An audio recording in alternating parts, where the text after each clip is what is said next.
Now to our first conversation. Well, climate change has been in focus with countries making pledges to reduce net zero emissions. At the just concluded COP26, quite a number of deals were signed for investment in renewable energy solutions in developing and emerging economies to move away from dirty alternatives. Energy in Africa is a scarcer commodity than in the developed world, with more than 500 million people living without electricity. Across the continent, only 10% of individuals have access to the electrical grid. And of those 75%, they come from the richest 2 quintiles in overall income. Well, to weigh on the challenges and opportunities, we have Goziem Okubo, Senior Investment Associate at Orlan Energy. Great to have you on the program this morning. Good morning. Thank you very much. Good morning. All right, so the world is in the middle of a profound, energy transition, a global energy sector that's actually dominated by hydrocarbons. Is in the process of a shift that's never been seen before. How ready is Africa for this? Well, we have to be ready. I think that's the reality. Climate change is a real reality, and you can see that Africa contributes about 4%. Which is the lowest of any of the continents, to greenhouse gas emissions. However, we are disproportionately going to be affected by climate change and the effects of climate change in terms of increased, extreme weather events, in terms of famine and the effect on food security chains. So it's important for African leaders to take steps to, one, increase our sources of energy, and also imperative because of jobs. So what we find in the energy transition today is that the energy transition is going to be a major driver of the jobs of the future. You can see, I think, you can have about, the Nigerian government has a target to create about 250,000 jobs from the renewable energy industry. And so we see it not just as a solution to problems we have, but also an opportunity as well for other related problems, including job security in the country. And right here in Nigeria, how do we actually balance this shift? Because, the dependence on dirty fuels, it's quite massive. You see in South Africa there, we see coal-fired.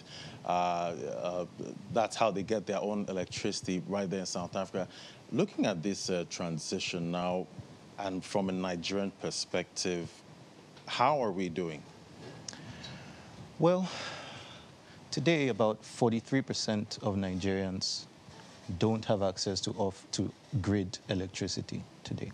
And so when we think about the problem and all the possible solutions, it requires a lot of money to build out the infrastructure that can electrify Nigerians and increase our productivity, which is really the goal of electrification. Off-grid energy offers a solution to that problem. Right now, with the energy transition, you're seeing a shift in the sort of financing available for new hydrocarbon type projects, and this will only become worse. So given some of the commitments that everybody has made, including the Nigerian government, to net zero targets, even at the COP26, you're finding that financing is available for clean energy alternatives, and they are also topical. They're also important in order for us to close the energy access gap in Nigeria. That's what Orlan is doing, is bridging that gap between the global climate change conversation and building sustainable solutions to actually providing a solution to an actual problem that Nigerians have, which is energy access. Right. And talking about Orlan, you have this demand aggregator for renewable technology that's called the DART program. Who's this actually meant for? That's a great question. So right now, we have a renewable energy ecosystem that is full of innovation, right? You have mini-grid developers, solar home systems developers. You have a lot of technology companies that are providing solutions across the value chain. And the DART facility is focused on developers of clean energy projects, primarily using solar. Right now, what we see, the problem that we're trying to solve is that the industry is really made up of small and medium enterprises. And because of the dependence on foreign supply chains and manufacturers, these companies don't have the financing available to place large orders. And so I was reading a conversation on social media about why the cost of solar is so high.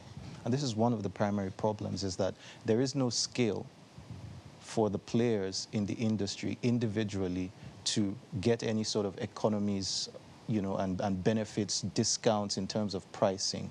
What we're trying to do with the DART facility now is to aggregate orders and place orders on behalf of developers within the ecosystem, get them access to volume-based discounts from high-quality suppliers, as well as take steps towards localizing the value chain for renewable energy components. But at the very beginning, what we're doing is aggregating orders so that we have, instead of 10 orders of 10 pieces, we have one large order.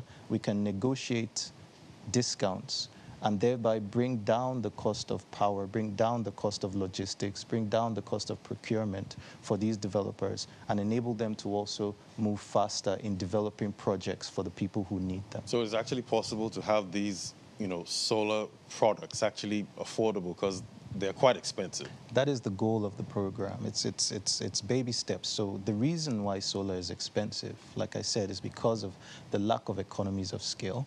The cost of financing that renewable energy developers have to face in order to get inventory, to get shipping done. And the DART facility, which is what Allon is handling, is a $10 million facility, was seeded with $5 million from Allon and $5 million from the Global Alliance for Energy and Planet. And basically what we're going to do then is give upfront financing to these developers, to eligible developers, in order for them to participate in the aggregated procurement program. It's really like a groupage program that a lot of Nigerian entrepreneurs actually do, where you can basically group your orders into a large container, thereby negotiate better rates on your procurement, on your shipping, and ultimately on your clearance and landed cost of your goods. All grouped together. Well, tell me, what's the state of the renewable energy industry, and why is the DART program actually necessary at this point?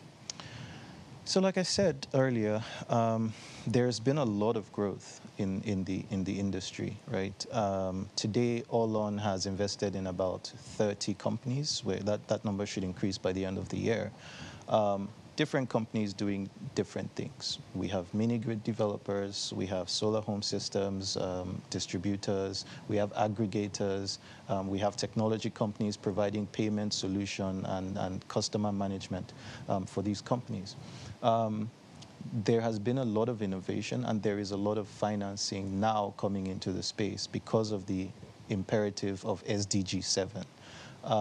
Allon's role is really about enabling that innovation, enabling finance, enabling an ecosystem. We are very research-driven in our work. In fact, the DART facility actually came from the idea for the DART facility came from a study that we had commissioned earlier in the year around the value chain that was conducted by SE for All, basically recommending two things: recommending aggregation as a way to create economies of scale, as well as localization of the value chain as sort of an ultimate solution to bringing down the cost of solar in Nigeria. Well, it's quite a sizable investment for sure. But why is Allon funding, this DART financing facility?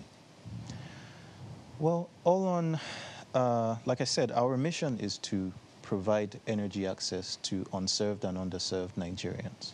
We have a target of facilitating 1 million new connections to sustainable, clean, reliable energy in Nigeria by 2030. And so there are three ways that we do this. We do this by directly financing companies. So we invest equity and debt into companies, which we've done. We've disbursed about $16 million within the last 3 years. And then we also enable the ecosystem. So that's our research. We use our convening power to bring people together, network. We have a program called the Allon Hub that provides technical assistance for companies within the space. And the third thing we do is enabling finance, where we try to crowd in capital, crowd in capacity, and crowd in investors and thinkers into the space in order to provide solutions that we may not be directly able to do. And the DART facility, I think, is part of our enabling finance mandate, which is work with partners. So the partners with the DART facilities are the Global Energy Alliance, as well as Odyssey Energy Solutions. So we're working with partners to come up with a solution to a particular problem that we have found, which is the high cost of solar and the slow pace of development of mini-grid deployments. And so that's really what we're trying to do with the DART program. All right, so I'm guessing there are other, forms of, aggregate procurement that actually work. Do you have, examples of such? Yeah, absolutely. So aggregated procurement might be a bit of a fancy word. Yeah, it's really, quite. it's really just about putting demand together to negotiate better prices from a party, which is, a manufacturer. In this case, what we're trying to do is reduce manufacturer margins on the procurement of renewable energy components, your solar panels, your batteries, your inverters, your meters, as well as reduce middlemen in the process, thereby reducing the landed cost of these equipment. And that happens everywhere. I mean, spare parts dealers do groupage deals where they, you can't really fill a container, but you work with a freight forwarder to get a part, so to basically fill a container with your goods and other goods to reduce the landed cost of what you're procuring. I think it's very simple. A lot of people do it in a lot of industries.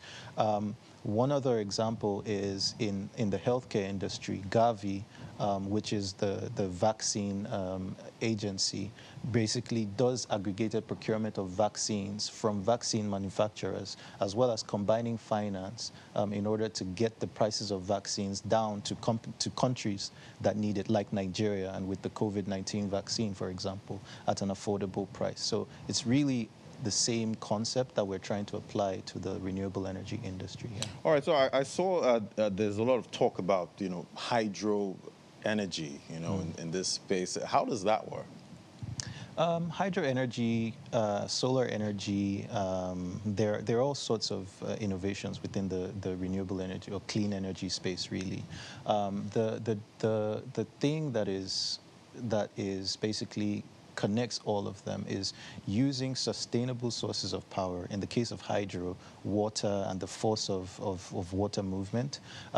In the case of solar, the sun, which is an abundant resource that we have in Nigeria, across Nigeria, to create, store, and distribute energy, and that's the goal of sustainable energy, which hydro is one of them, as well as solar. Solar, right? Yeah. Okay, so looking at everything that Olon is doing right now, how does looking at the DART, how does all of this play into Olon's work? Well, Olon's mission is simple. We basically are here to create energy access, sustainable energy access for Nigerians who are unserved and underserved by the present, grid arrangement. And so a lot of the people that we work with are thinking of solutions off-grid, mini-grid, or interconnected, grid-based solutions, CNI and market-based solutions as well. We find different ways to achieve this mission. And in the DART facility, like I said, this is one way where we see an opportunity to work with partners, to also support initiatives that the government has, in this case, the Nigeria Electrification Project. And our CEO, Dr. Boa, is very passionate about building coalitions, using our convening power to come up with solutions. So the DART facility is just one more step in our mandate to work with partners to create financing solutions for companies in the space in order to help them solve their problems and ultimately get Nigerians, the end users, which is really what the point and goal of this program is, sustainable and affordable clean energy. Quite a laudable goal there. But looking at this, this sector going forward, what's your outlook, from a Nigerian perspective? I think that I'm very optimistic about the sector. We've been operational for about 4 or 5 years now, and we've seen the growth of the sector. Right today, across Allon, we have a early stage portfolio where we see a lot of early stage innovation and people just building things, right, and testing out business models, and we try to support that. We have a program with the USADF called the Energy Challenge, where we basically help that innovation. And then we are seeing now more growth stage companies that have proven a business model and are developing solutions, market-based solutions to communities that they have identified and are sustainably working with. So the renewable energy sector is going to be a driver of, I think this is very important, a driver of jobs and innovation in Nigeria in a time that we really, really, really need it. And so one of the things that we're trying to do as well is support training, support capacity building in the ecosystem in order to drive that sustainable growth. All right, we'll keep tracking your work. Absolutely. Allon Energy. Thank you so much for coming on the program, Goziem Kubo, Allon Energy Senior Investment Associate. Thank you. Thank you for coming on Business Morning today. Thank you.